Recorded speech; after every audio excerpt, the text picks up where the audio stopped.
Hello guys and welcome to NDA buddies. मैं शिवम आपका NDA buddies में स्वागत करता हूं। तो आज हम ये बात करेंगे कि क्या आप एनडीए 2023 के लिए एलिजिबल है, क्योंकि अगर आप चाहते हैं कि आपकी लाइफ एनडीए को डेडिकेट की जाए, नेशनल डिफेंस एकेडमी में आप जाना चाहते हैं, तो आपको सबसे पहले ये जानना होगा कि क्या आप वहाँ के एग्जाम के लिए जो यूपीएससी कराता है उसके लिए एलिजिबल है।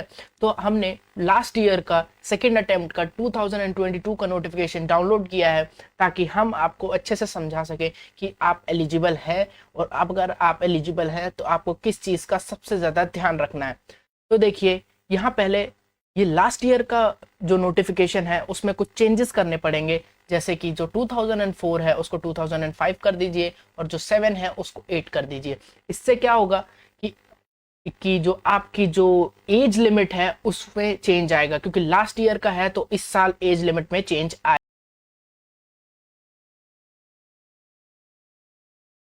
तो देखो, जो चेंज आएगा वो कुछ इस तरह का है कि जो कैंडिडेट की एज लिमिट है, जो कैंडिडेट है उस वो should not be born earlier than 2nd January 2005।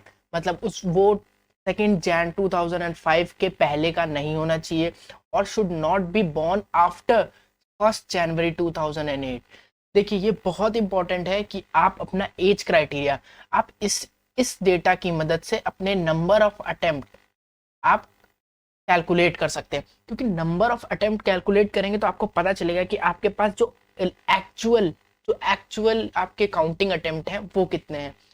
तो चलो, अब अटेम्प्ट्स की बात हो गई।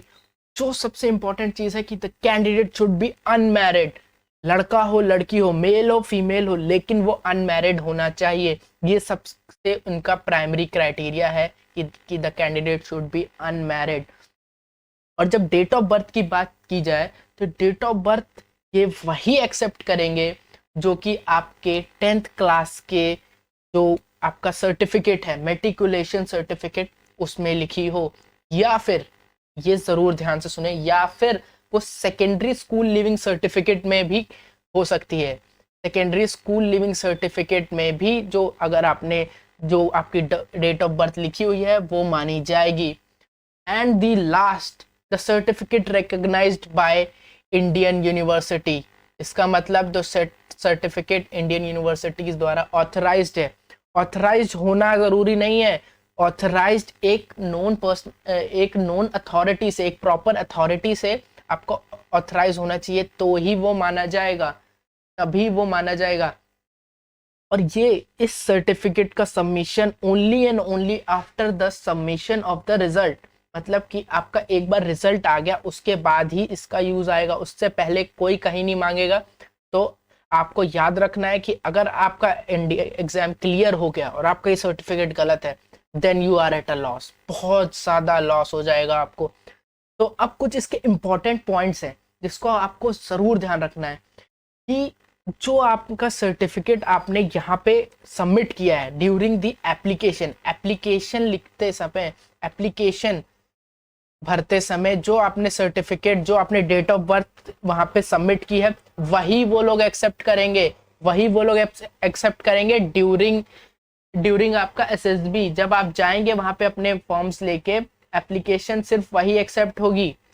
और सेकंड पॉइंट ये है कि कोई भी चेंज वो लोग एडमिसिबल नहीं है, कोई चेंज आपको करने नहीं देंगे। तो आपको बहुत ध्यान से भरना है। आपको उसकी आप ये समझिए कि अगर आपकी एक डिजिट गलत हुआ तो आपका जो ड्रीम है टुवर्ड्स एनडीए वो खत्म, उस अटेम्प्ट के लिए तो बिल्कुल खत्म। तो आपको उसे अच्छे से ध्यान रखना है। And second and the third point is that आपको इतना ध्यान रखना है, क्योंकि अगर आपने ये गलत भर दिया तो आपके खिलाफ डिसिप्लिनरी एक्शन भी लिया जा सकता है कि आपने जो यूपीएससी है उसके साथ फ्रॉड करने की कोशिश की है। तो समझ रहे हैं आप, ये बहुत इंपॉर्टेंट है, आपके खिलाफ डिसिप्लिनरी एक्शन भी लिया जा सकता है। और आप ये सोच रहे हैं कि एग्जाम से पहले किसी को बता दें, नहीं, अगर आपने एक बार जो ऑनलाइन एप्लीकेशन में भर के सबमिट कर दिया, देन उसके बाद कोई भी तरीका नहीं है कि आप इसे चेंज कर सके। तो ड्यूरिंग ऑनलाइन एप्लीकेशन उसको 3 से 4 बार उसे ध्यान से पढ़ें, क्योंकि अगर एक बार वो गलत हो गया तो फिर सब खत्म हो जाता है। And the last point two remember is that कि लाइक मैंने बताया था, foremost point is being unmarried. अब क्या होगा, कई लोग सोचेंगे कि फॉर्म भरते समय हम अनमैरिड हैं, बाद में वो after the form and before the exam वो मैरिड हो जाते हैं, तो उन्हें ट्रेनिंग में नहीं लिया जाएगा। उनको ये बहुत ज़्यादा प्राइमरी क्राइटेरिया है कि वो अनमैरिड रहे until the completion of their training. अगर अगर कोई कैंडिडेट उसके एप्लीकेशन के बाद शादी कर लेता है तो उसे ट्रेनिंग में नहीं लिया जाएगा। और अगर कोई कैंडिडेट ड्यूरिंग ट्रेनिंग चोरी छुपे शादी कर लेता है, लाइक वो ड्यूरिंग ट्रेनिंग अगर वो मैरिड हो जाता है तो उसके खिलाफ एक्शन लिया जाएगा और उसे सारी जो भी फी है, जो हमारी इंडियन गवर्नमेंट जो पैसा लगाती है लोगों के ऊपर, एक्सपेंडिचर जो करती है फॉर मेकिंग एन ऑफिसर, वो बहुत बड़ा अमाउंट होता है, वो आपको वापस करना पड़ेगा, आपको गवर्नमेंट को उसे रिटर्न करना पड़ेगा। तो आप देख रहे हैं कि ये बहुत ही इंपॉर्टेंट चीज़ें हैं, आपको इसे ध्यान रखना है, तभी आप एनडीए एग्जाम के लिए प्रॉपरली एलिजिबल होंगे। तो क्या आप ये सब चीज़ें फॉलो कर रहे हैं? तो अगर हाँ तो कमेंट में लिखिए यस। थैंक यू, जय हिंद एंड गॉड ब्लेस।